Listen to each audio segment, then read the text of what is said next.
out the journalist tag all the time. I am actually a journalist, this, that, and other. But to your point, there isn't the going in the locker room. There isn't the, he comes in the arena.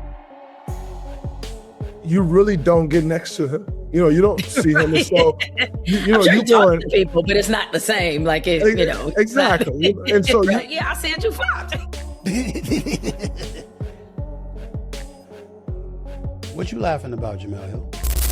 Stephen A. Smith is firing back, and it traces directly to comments from Draymond Green and Jemele Hill. In the clip making the rounds, Smith mentions that he's actually on vacation right now, and yet he still took the time to respond directly to both Hill and Green. That detail alone says something about how seriously he's taking this back and forth, enough to interrupt his time off just to address it head on.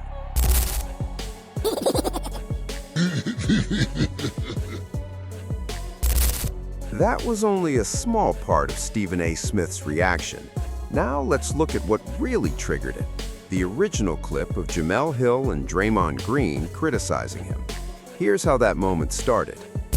Stephen A., listen, he's great at what he does. I think, he's arguably the best at what he does, right? And that's your lane, respect, cool.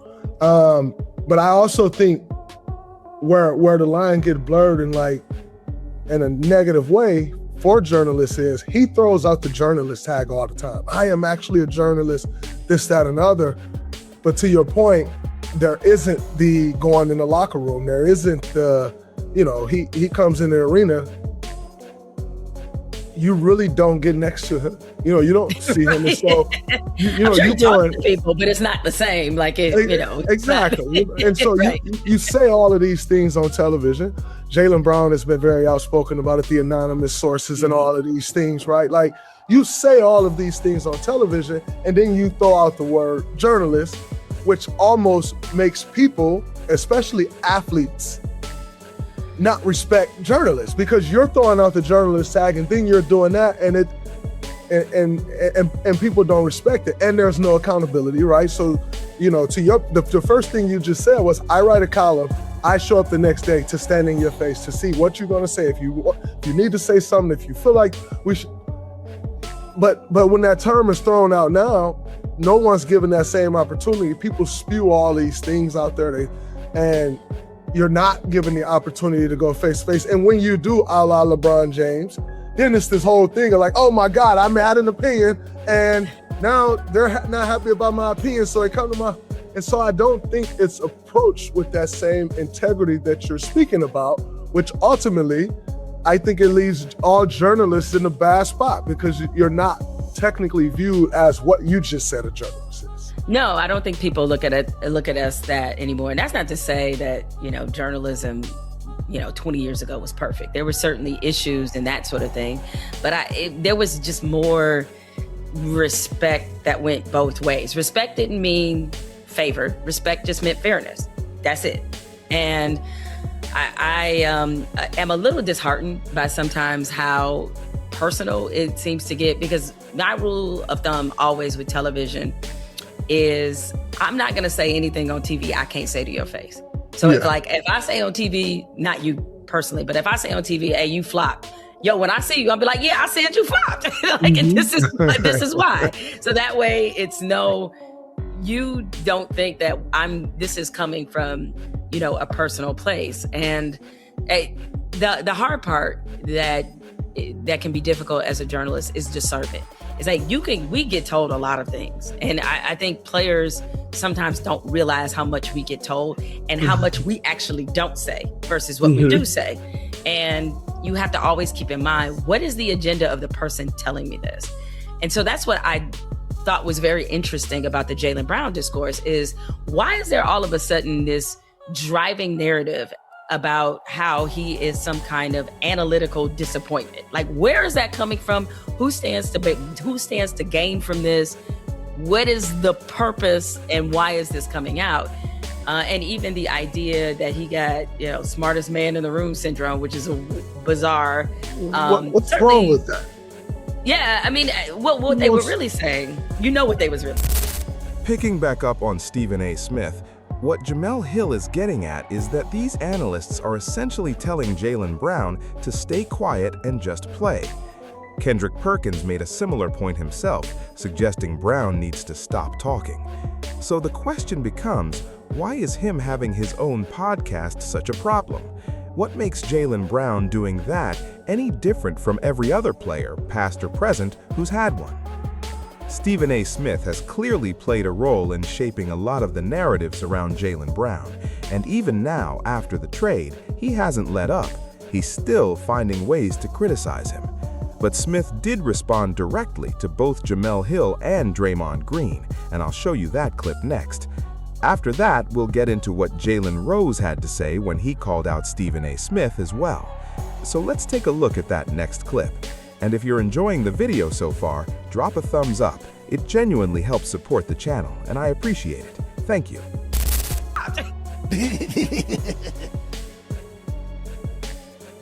What you laughing about, Jemele Hill? Somebody that's not in the locker room? Are you implying that you've been in the locker room more than me in my career? Is that the implication here, Jemele Hill? See, this is what gets to me. And I'm going to be very respectful when I say this because I'm trying to be respectful to Jemele Hill, who I always show respect for. You just going to sit up there and listen to Draymond Green and forget the fact that I was a beat writer, high school, colleges, pros, for the first 20 years of my career? And that I earned the right graduating through every step of this industry before I became a general sports columnist to not have to be in the locker room all the time? You just gonna let him say that?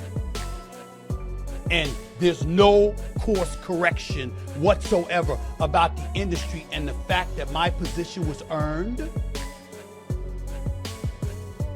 Draymond Green, just so you'll understand what I'm saying to Jemele Hill, my brother, because I want to make sure you get this. When Skip Bayless challenged you to come on his show on Fox and you retorted that it's a waste of your time, he don't have a snowball's chance in hell of coming at you, getting you to come on his show. He's done, he's the past, he's finished. That was one thing you said. And then you had him on your podcast, your show. And it was an entirely different tune that you were singing. You never invited me on Draymond Green's show since we haven't spoken. But you could give Skip Bayless an opportunity to have a conversation with you man to man, albeit in front of the cameras and the microphone.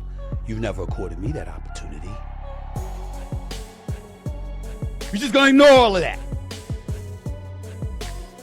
Ain't gonna come at me like that.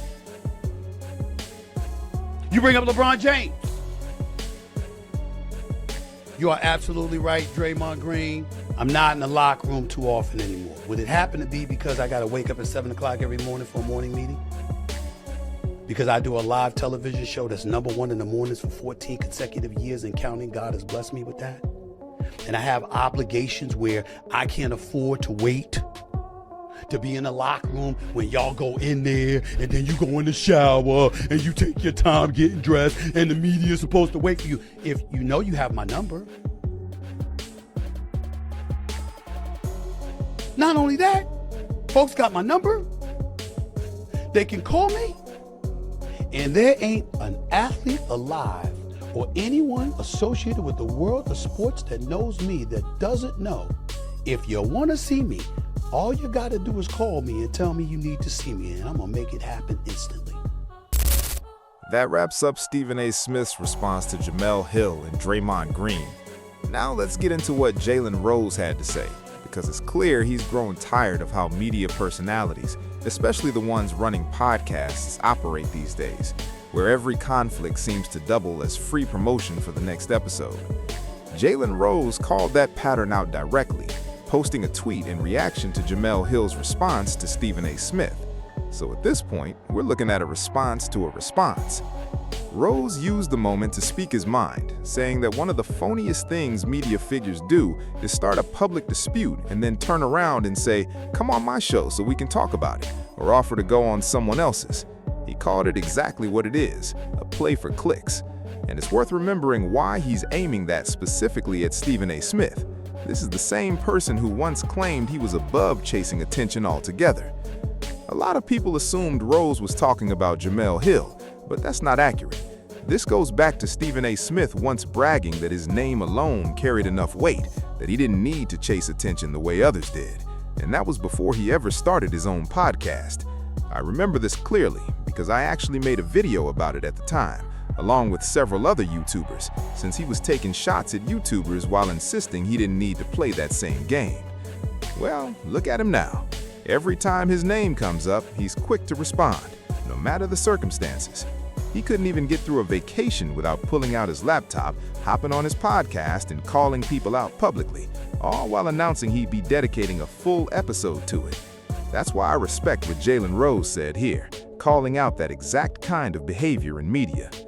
Let me know in the comments what you think about all this. If you enjoyed the video, drop a like, hit that subscribe button, and I'll catch you in the next one. We're out.